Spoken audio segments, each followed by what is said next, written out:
no flash on bottom side, and RNG absolutely crumbled there. We'll see if they can stand for this one now, and if the picks and bans change much, Xayah still removed from the table, even though, again, we saw SKT not go for the champion in the previous game of this series. Janna still off the table, though SKT just removing the hyper-safe support picks. Looks like that bot lane style will continue for SKT. My read on this is that RNG are looking to first pick a jungler because they don't want to take one half of Xayah or Rakan, which are kind of priced in to do, and not give it away as a duo. So I think Jarvan was a very likely first pick for them if available.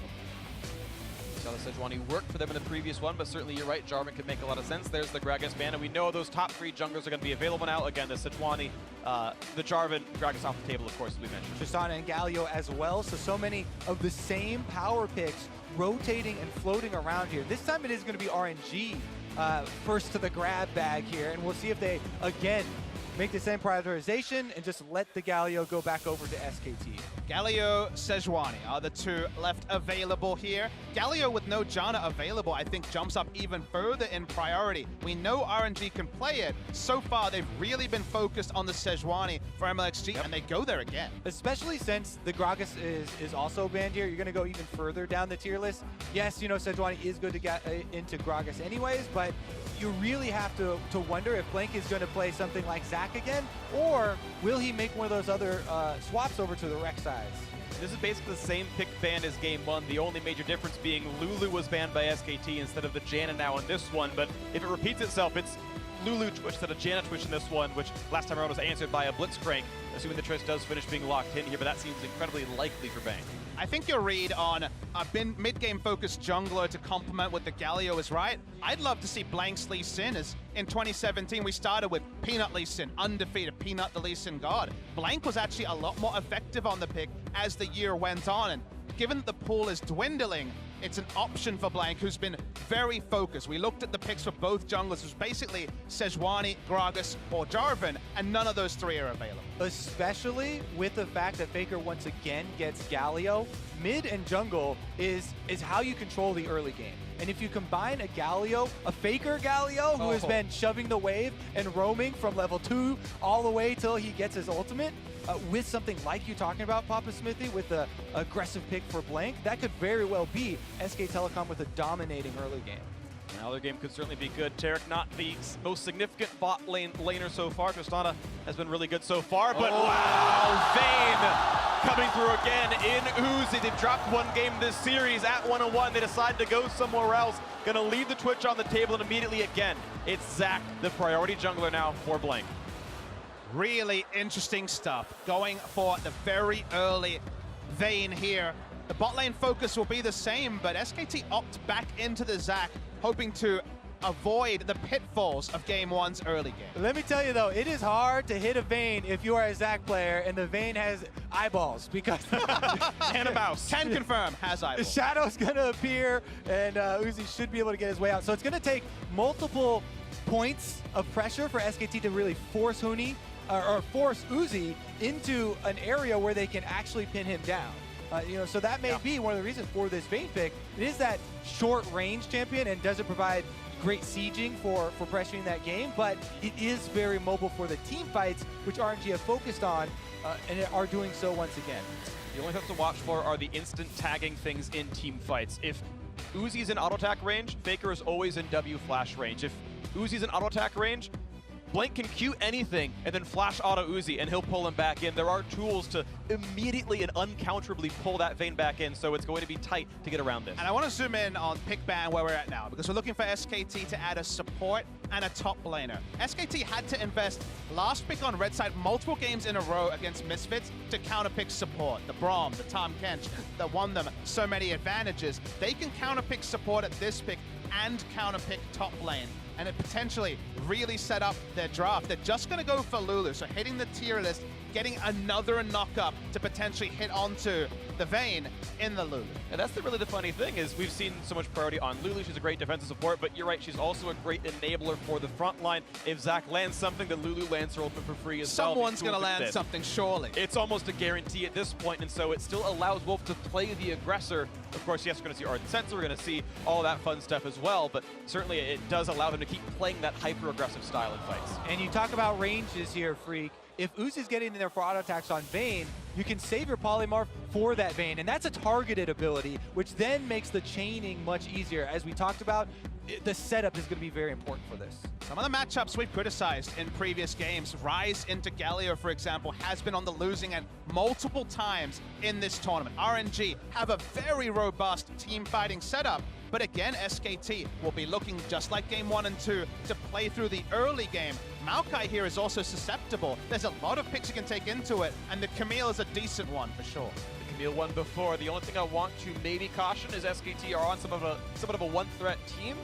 Again, Camille can certainly deal damage, and obviously they won with Varus Camille in the previous game. Tristana probably even higher top-end damage, so it's worked from before. They can certainly do it again, but Fig continues to be on tanks.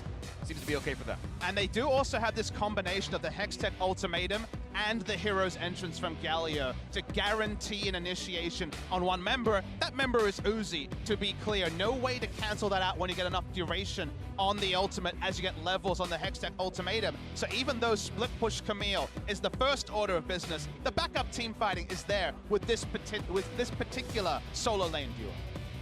This will be a fun game to watch. The styles continue to evolve, and we keep seeing what these teams think they want to bring out. What's the optimal strategy to go against these players? You have to imagine SKT have not scrimmaged against Vayne much, if at all, in the last several months. And I mean, she's been popping up so frequently this tournament. Three picks? I actually think, yeah, that to me, for Ray, that is players. significant. That's fair.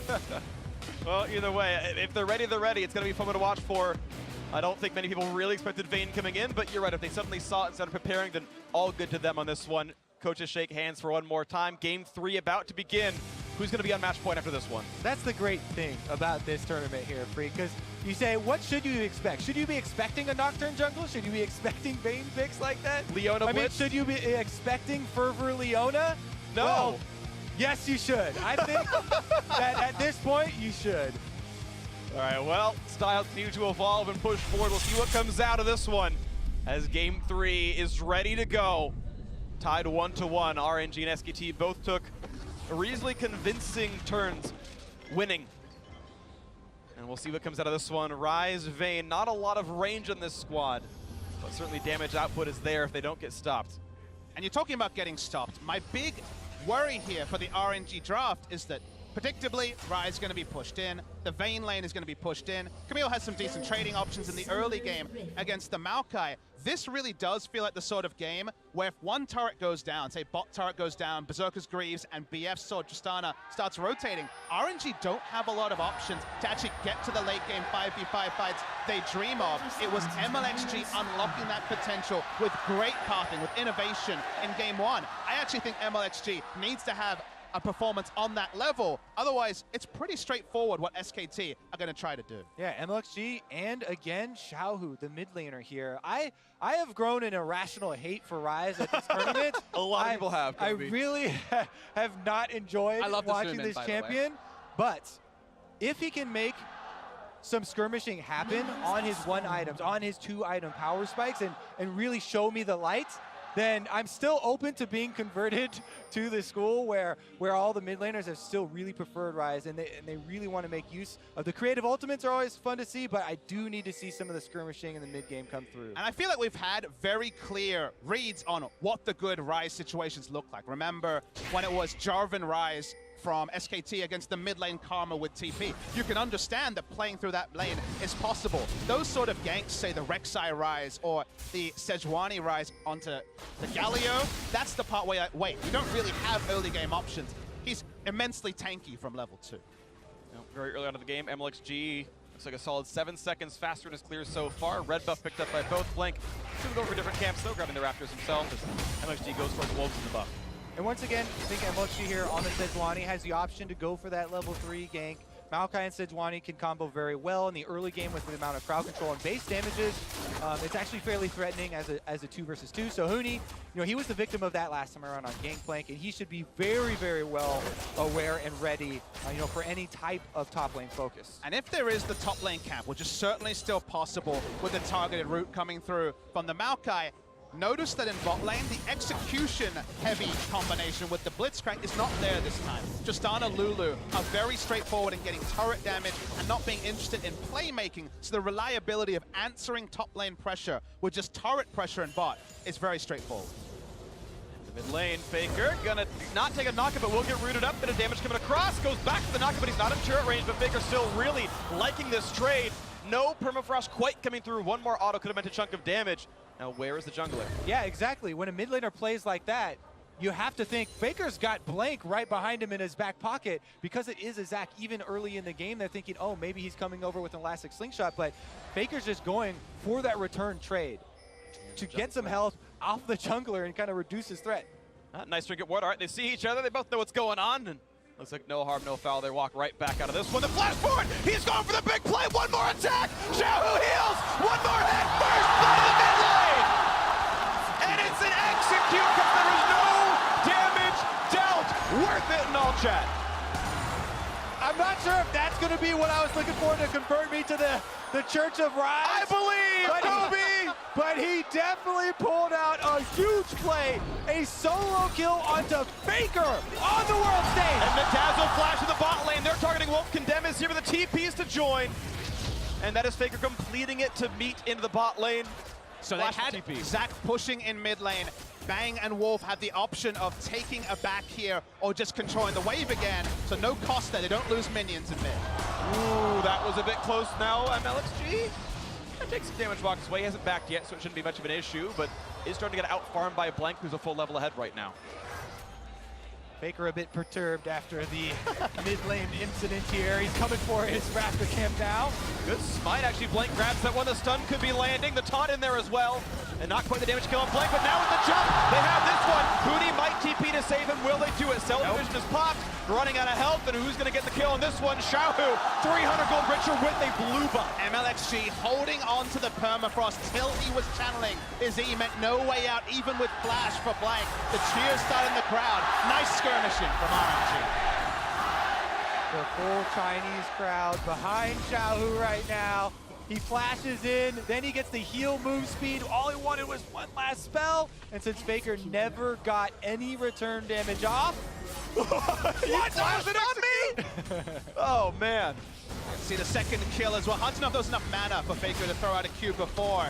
But the moment that Blank had his E interrupted, no passage safely out. Flashed anyway. They had pressure on top side. There was no way that the Camille would change this fight. So right decision not to teleport in, but a misfought fight by Blank. you could almost feel the frustration from SK Telecom there on that jungle invade. And RNG able to punish them again. If any game was the game for Rise to have a huge impact, 2 early kills here now for Xiaohu. See if he's going to get to his level 6 extremely quickly. Maybe he can start affecting the side lanes as well even. See if he can get that move down. Right now, it's only a 500 gold difference, though. 400 for the first blood, unreturned, and 450 for the assisted kill means it is better farm at SKT so far. Plus 12 in the bot lane right now for Bang. And the jungle, I think, is a little bit different as well if you don't count the MLXG assist. Here comes that first attempt at a roam. Level 6 on the rise, but Tarek is already recalled, so you expect not to see much down here just yet. SKT just going to be focused on the bot lane turret. Faker will have level 6 soon. Note that while Rise picked up 2 kills, no one is shut down like Huni was in game 1. So while the early kills and the early disruption advantage does go the way of RNG, it's not at the cost of the base game plan of push, push, push in the bot lane. Yeah, don't let the mid lane antics distract you from how bad of a matchup Vayne Tarek into Tristana Lulu is. And Wolf and Bang are definitely taking their toll. You see them whittling down this turret. This is such a big issue because there is obviously going to be an Ardent Sensor, built early on Wolf, but also Tristana is one of the best AD carries at making that BF sword swap after the bottom lane turret is destroyed up into the top lane. So this bottom lane toll is actually paid by the entire team in attacks later on in the game once the switching comes through. I mean, all RNG want is a 15-minute laning phase, a Rage Blade and Ardent Sensor, the turret's still up. That's winning the lane for Vayne Tarek, but it's so unlikely with Galio in the mid lane with push pressure and roam pressure. damage coming in from Xiaohu, but the kill pressure's going away. SKT's game plan is so reliable. Yeah, you say that's all they want, but that's a lot to ask for. Here comes Blank though, mid lane. The taunt hit confirms the knock. If this could be enough damage, Let's Bounce brings him right into the turn. The knockback there as well. Perfect coordination for the SKT duo, and a kill comes through to Blank. Lane gank from Zach, and that's a big one that gets them rolling. They can roam bot lane, although Faker is out of mana. You're right, Kobe. It is a lot to ask for. The laning phase may be over pre-10 minutes. Blank goes for a little bit of a bomb into the mid lane. But damage back and forth, not a huge issue. But you're seeing now SKT suddenly 400 gold up in this game. The bot lane still not able to get much. Yeah, Dazzle's cute, but doesn't do that very much here. Now Blank looks for some deep pressure. Says, never mind, I'll just put a ward down. Yeah, one of the things that you always look for as a jungler, after a successful gank, especially on something like mid lane, when you push the minion wave in, it becomes a choice for the enemy jungler. Either they're going to have to go soak up that minion wave and reveal themselves on the map, thus giving up pressure in their jungle, or, you know, they lose out on the minion wave completely and they try and keep themselves out of your vision. But SK Telecom, because the choice was made by MLG to go soak up those minions, takes the opportunity to get deep wards on both sides of RNG's jungle because of the success in mid lane. And the ward on the blue buff is so important because the longer it is there, you know Sejuani is bot side, because her first job, if she goes to the top side of her jungle, is to get the blue buff for Ryze and help the Ryze push in against the Galio, at least match the wave clear. So the longer that buff stays up, the pathing is pretty straightforward for SKT to dissect. Looking at the blue buff right now on both these sides. The junglers here, the mid lane is coming by as well. Xiaohu right now has the inside track, looking for this play as Classic slingshots right back out. No vision right here. It's not the brush, but a nice smite. MLXG combos it well. But now Faker sees Xiaohu, gets the knockup, trades in a bit more damage, and the taunt actually turns into basically nothing. Faker just lets it go immediately, walks away. Yep, it looks like they canceled the call for the 2v2 there. They have enough respect for the Sejuani, especially post level 6 here, and the Ryze duo. Definitely fearsome. Bottom lane getting pushed in by RNG. Means that Uzi as well can roam. We talked about that extended laning phase dream. It's kind of happening in the bot side. There's been no backs. There's no one-item punishment to match the one-item power trough, going for a pickaxe into a recurve, sitting on a recipe, and also the blasting one. So the longer RNG and SKT stay in parity in bot lane, the more it really does help out the Vayne, who has just now backed for the first time. One of the biggest, beneficiaries has been this bottom lane because, as you talked about so many times, Papa Smithy, the Galio in the mid lane, such a big facilitator, could be the next straw here that breaks the camel's back and blows open that bottom lane turret. And once that domino falls, that's where you see the lane swaps coming in. But there's so much pressure on mid lane, they haven't found the opportunity. Here comes the big play, the flash to stun up Faker. The rest of the team not going to come through just yet as the TP does come in for Let Me. Oh, Bounce brings it back in. Faker's been stopped. The ulti not quite going to land, but the rest of CC is still going to come through. Faker running for his life, but no summoners to save him now. The rest of the chase should be just a formality. And Uzi shows up crucially. 4 assists to give the Vayne a kill. Thank you for the Rage Blade Fund. That one is going to come in for Uzi even quicker now as he roams up on the Vayne in time to get the last hit and still back down to the turret in time for the cannon minion. Yeah, there's not really any punishment from SKT. They couldn't push the bot lane in fast enough. Camille was pushed in and too early for there to be a Tiamat just going to be rushing towards the Trinity Force. You notice Blank gets the read very early because you see the duo come in. Blank could jump anywhere. He quickly realizes teleport's coming in. Taric and Vayne are going to win the race to pick him up in the mid lane. It's going to be 5 members and only Faker. Yeah, the early teleport here from RNG. They know they have the advantage from the top lane because Let Me has quietly been doing his job there on the Maokai and had the teleport advantage. Fully orchestrated and well collapsed there to continue to attack Faker. Going to the source of the global, something we've been saying for 7 years, and is still very much viable. But notice, we normally talking about Shen with no wave clear. Galio has the wave clear, so tanky. You don't normally see that being a winning style. In the bot lane, the turret's almost down his mid lane. Looking for winning out into the mid lane, though the hard CC going to be landed and chained together. Look at the burst, a crowd on Xiaohu, forced to run away. Does get knocked up, good aim by Faker. The rest of the team coming across, gets the shield, tries to one, he will just get out of range. Someone to heal, buys a bit more time as he looks to turn it back in, but don't know if they have the damage to knock down Faker. MLXG still in the chase, pops the ulti for him, but a nice taunt by some time. Blank back in, another shield comes through, and the Ryze. Do you believe he stays alive? I am thoroughly enjoying these 2v2 spin! And they're gonna knock him down there, you have to believe it. No, they can't quite get the damage. Yes, they do. Will it be another? Not just quite, but the turret Turns to the cell division, but can you respect Galio's damage up? But now Wolf, he's hunting. He smells blood in the water. He's okay. Rise gets out. SKT 1 for 0 in that one. I'm glad we could all enjoy that together as they were fighting down to, double-digit HP there from all sides, and SK Telecom slightly ahead in the execution. Meanwhile, now they can reap the rewards. Invade, get deep wards again, steal away the red, and Wolf even gets some free time to supplement with more wards. And then switching the battlefield to top side, pushing the Maokai and taking Rift Herald is the next step, but suddenly we got a half step here, guys. 4 versus 2, no turn behind the TP stop, but it's still 3v2. Turned invulnerable, buys a few seconds, the knockup there, but Uzi's trying to stay alive, the barrier in, he's still surviving, and now he's turning it around, looking for Blank, looking for the chase down now into Bang. Pop Yoki stun gonna land, one or two of them in, but Faker gonna join, flashes forward, they won't quite catch up Blank, but now it's the Galio's turn to get the damage across. Shields coming in, and they can't find the kill. It's Uzi to get his second 5-2 RNG. And now they can push on this bottom lane turret.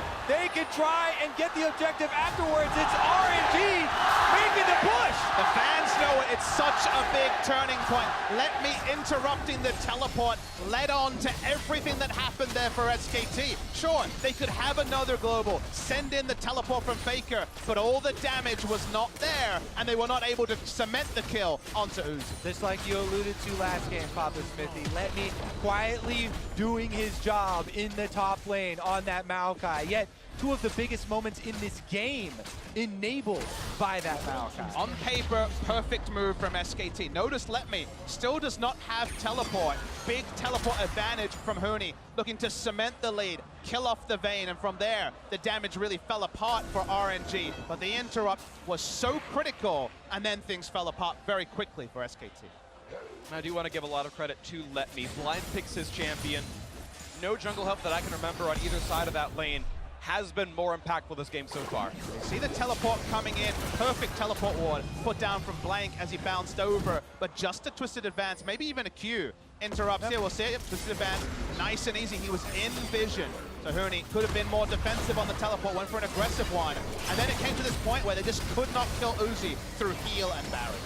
And then they're on the chase. He knows that Blink doesn't have his passive, so Uzi was targeting the closest target there.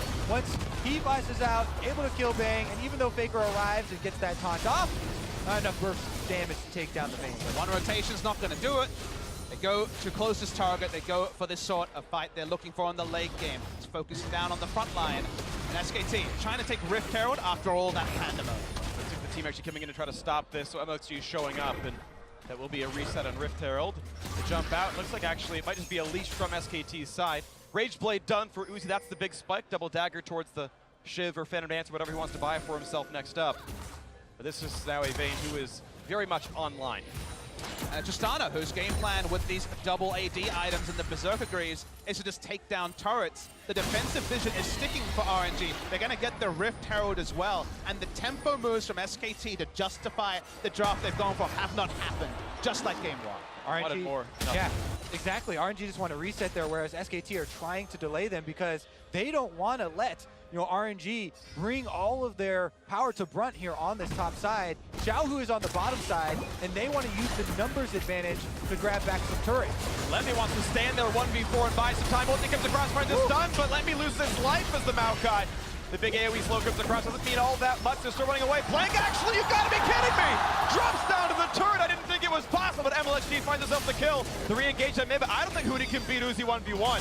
MLXG threaded the ult onto the Tristana, and once again, no damage from SKT to actually force a kill. They just want the turret, but RNG have bought time, and they're also getting the free farm on Uzi in the mid lane. A huge lapse in judgment there from Blank. Doesn't have the cell division to rely on, no passive available still yet. On that cooldown in RNG, even with Xiaohu on bottom side, got a counter kill up on top. Let's take another look at how it started out. Let Me gets annihilated early, but MLG is here. The turret is the major objective, but the damage is largely Tristana cannot do anything while stunned. Faker is first tanking up. Another interrupt into the permafrost, threading the CC perfectly. Sometimes we see Sejuani use everything at the same time and lose out on duration and also those passive procs. Very nicely threaded by MLX. Yeah, on second look there, you know, Blank kind of gets left out to dry as he's stuck under the turret when Faker flashes out, and turret aggro immediately switches over. Yeah. And then he gets, you know, victim of Sejuani crowd control combo there. He did have flash. I agree, like, it's hard to say, it's hard to blame him for it, but either way doesn't get out, and now Blank found once again, jumps away with a little bit of let's bounce, and pops the ulti, looks for the jump away, and is gonna stay to safety, but loses 2 big cooldowns to the privilege. This don't control that jungle cleanly, and bot side, we're seeing another aggressive move made. The forced flash, yeah, Huni was not gonna survive through a twisted advance, and the rest of CC had to use that. With a drop, with Tristana Galio making a proactive play mid and bot lane at the same time means that SKT have lost all control over both sides of their jungle, and they're going to lose their mid lane turret first as well. And we've talked so much about timings in Champs, so like this is the timings where RNG are thriving. Their tank line on the 2 tank items feel extremely good. Rise here had such a good early game, already with the Abyssal Mass and now level 11, ready to exert his will. He basically bought time for Uzi to get this Rage Blade on Vayne, and RNG are looking to take advantage of the map. Given the mindset to make all those plays mid lane, to try to play through the Galio that most teams would look at as a movable wall, it's credit to largely Xiaohu and MLXG, who found openings that often are not there against a Galio mid with this Rise especially, and it reset the pressure and means that Faker, he doesn't have a CS lead. He's died multiple times, and when he's made big plays around the map, he's been caught largely because he's not as tanky as he was, hilariously so in Game 2.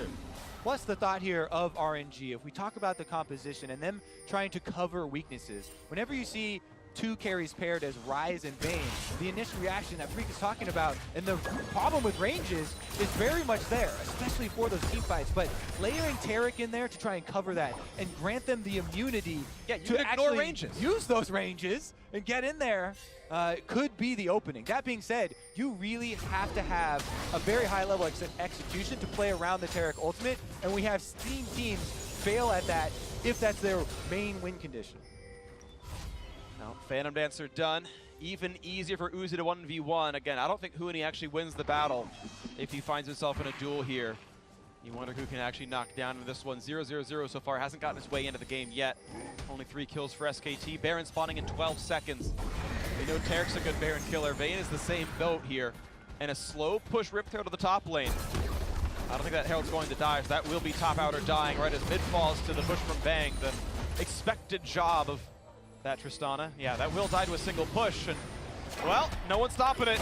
Goodbye turret, meanwhile fighting the top side, looking for Bang. They rid him up the chase, 40 blast to safety, but one more shot will do him in. And Xiaohu finds it, Faker, now a missed 4, the push is in. Do they have the damage they need to kill him off? The chase continues in, and he's not gonna be long for the world, and they're invulnerable under the turret. That's gonna be number 3, Cell Division be damned. They will get the damage.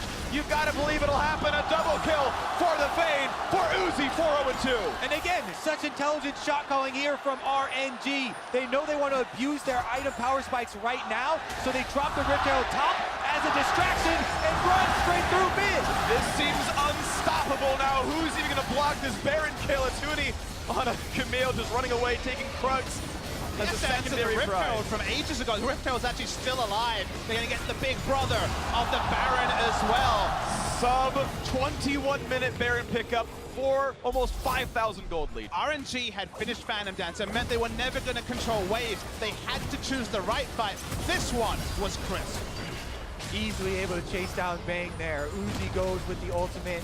Out of the knockup there from Faker, then re-engages, and they chase SK Telecom back to their own fountain. And the moment the Bang dies first, you can hold the Cosmic Radiance for the turret dive because you no longer respect the damage from any source other than the turret. So they hold on to it, they can pick up the Zac through Cell Division. I love it when a team itemizes for a specific purpose and then executes on it instantly. They could have gone shift, they could have gone into the Hurricane and tried to wave clear. They were not interested in wave clear.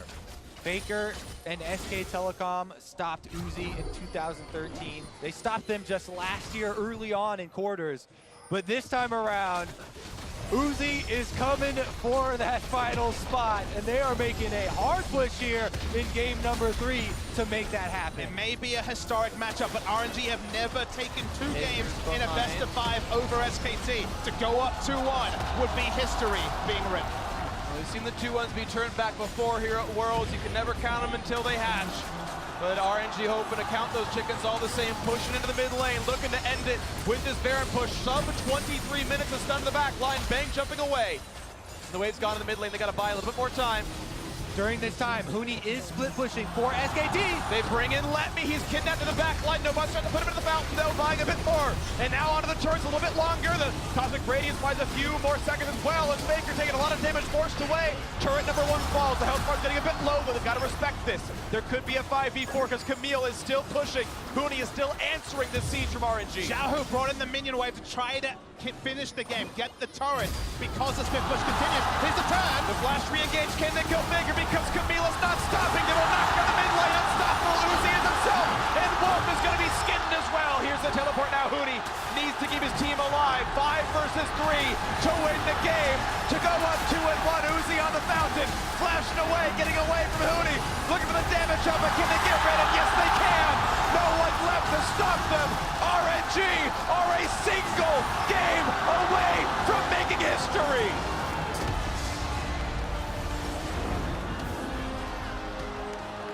You can see the look on Bang's face. He is devastated.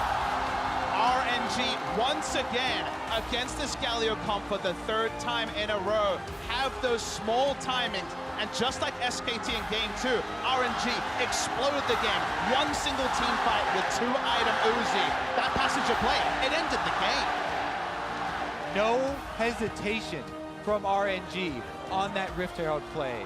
They drop it at their secondary turrets and immediately make a beeline towards mid lane. Bang with his head in his hands because he knows that pick on him in mid lane gave them the entire power play for this game.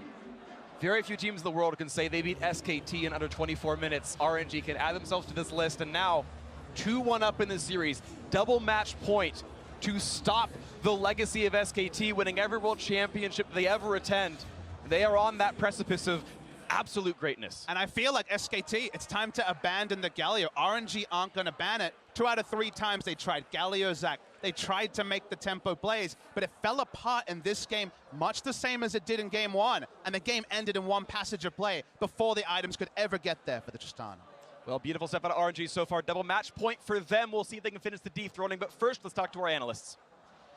Thank you very much. Gonna have to get my hearing checked after this series. Goodness. This crowd, this stadium, loudest crowd I've ever experienced in my life, as they are 1 game away from watching RNG take down the defending champions SK Telecom T1. And Dash, when we were watching this draft, and we were watching them not get Janet because it's banned, because they early picked Vayne with Tarek while Lulu was still up, because they picked Ryze into Galio instead of Malzahar. We thought it was over and that SKT had broken RNG in draft phase. So the fact that RNG won in 23 minutes blows my mind. That game was insane. And it's literally the most classic LPL thing I've ever seen. They throw away the draft. I was literally head in hands, this is over, there's no way RNG come back from this, and then they just start winning all these skirmishes and all of these trades and forcing the fights and just outplaying their opponents. And I'm still sitting here like, I'm like a proud, disappointed My heart is parent. still pounding. Proud and disappointed.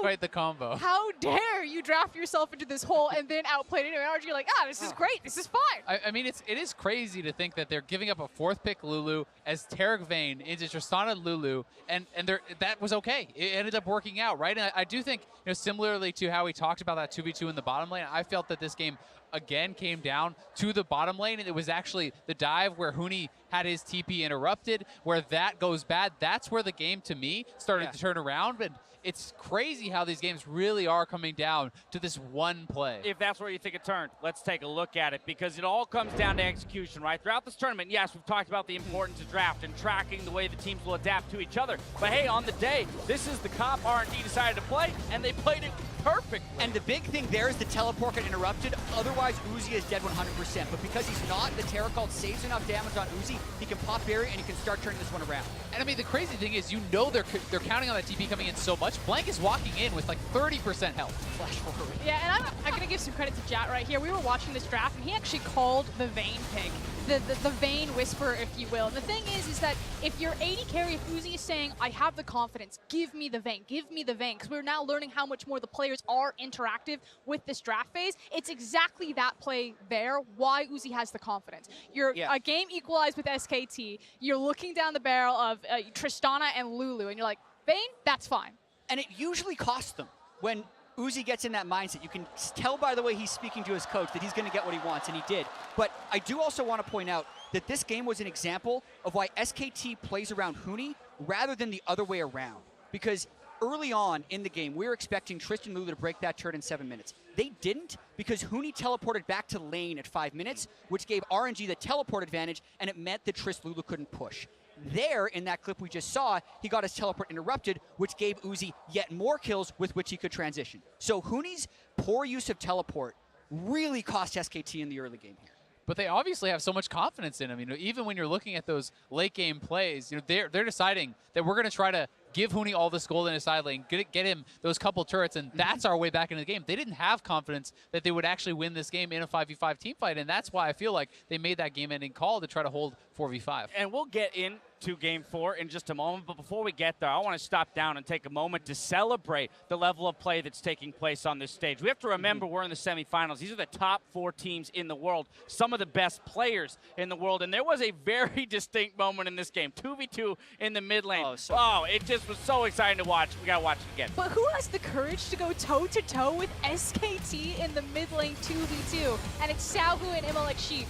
Welcome to Shanghai, SKT, because we do this all the time in the LPL, and this play showcases why they're so comfortable doing it. Yeah, well, Xiaohu had heal and flash, ends up baiting the heal, but this ends up getting turned around for SKT because they still have a lot of ability to outplay in these team fights. Faker's timing of the tauntament to get the damage reduction in the exact right time extends this fight long enough that they can then turn around on MLXG, who ended up over-chasing Faker. I mean, it's the body block by Blank there as well to prevent another spell coming through on the rise. It's the fact that Xiaohu had the confidence to hold those 2 summoner spells as long as he did to pull them in for the counter gank. Everything in that executed pretty much perfectly by these 4 players on the world stage in one of the biggest games of their lives. And we're seeing so many myths dispelled throughout this series. You know, the fact that Galio is being given away, that Ryze is being picked up, you know, no longer getting the criticism that they've had this entire tournament. How dare you pick Ryze? How dare you let Galio go? Both these teams are fine to do that. Yeah, Galio 3 games in a row, but now we're kind of at that moment again, Dash. We're at that moment. It's an elimination game for SKT. Isaac mentioned at the start of the day, they are 7-0 in Worlds elimination games. Last week, they were down 2-1 to Misfits, won the next 2.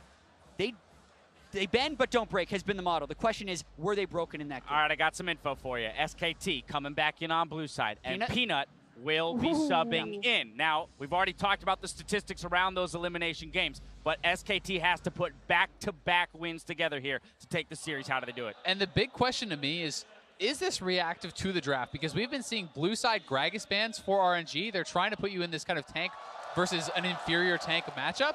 And Peanut is a guy who, yes, this year he has been on the tanks, but he made his name for himself playing carries. Do they have the confidence to let Peanut fly? Do you bring him in and say, great, ban out the Gragas, take the Swedge Johnny. We're going to put him on a carry champion. We're going to put him in a position to snowball the game early and see if he can do it. You might recall Olaf games from previous Worlds. Lee Sin games, the Elise kills, games. things like that. It's a really good question. Where do they index now if 3 games in a row they've been putting resources into Huni and only won 1 of them? I want to kind of combine these 2 ideas. I agree. I think you let Peanut off the chain, you give him more of a carry-oriented jungler, but you prioritize the 2v2 top jungle matchup, and you start throwing Peanut and all of the resources that go with him into Huni's pocket, and you double down on what got SKT to this semifinal, which was a split push performance by Huni. Yeah, and I think it's worth noting that blue side has won all 3 games, and that's a good point. There has been close drafts and execution has decided that, but one thing blue side has had more control over is which jungler they get, and we've seen poor jungle picks on the red side all 3 games. Zac, and Nocturne have been on the losing side these times. So what I want to see from RNG now that they're back on blue side is That was correct. No, right? no, SKT's on blue. RNG is on red. Sorry. With SKT back on blue side, I want to see fewer jungler bans by RNG, so they get a power pick jungler, the Gragas, the Jarvan, or the Sej, on the rebound after the first part of the draft happens, because I do not want to see them starved in jungle picks again. I mean, spotlight on the jungle matchup then while we watch Peanut get set up. It's an unusual position for him to be in, the one subbing in for Blank, who was the starter. It's just such an enormous amount of pressure, right? And hearing Peanut speak in some of these interviews, you can tell that the pressure is getting to him, that he has lost some confidence in his own play. He's unhappy with how he's playing, and this would be such a momentous comeback for him to be able to come in, reverse sweep, not reverse sweep, but come back in this series and actually capitalize on some of this momentum. It's the Bengi. Bengi comes in when you're down 2-1. That's the SKT. Peanut had it done to him last year in the semifinals by Bengi. He's got to do it now. You got to live up to that. That's hard to do. Yeah, Peanut has to diversify himself, though, and show that he can do exactly what Blank did, which was download the opponent's jungle pathing. And he's looking at Imalek Shi, who's probably the most random jungler to ever play the game. I can feel the excitement coming off of these three right here. Royal never give up our one win.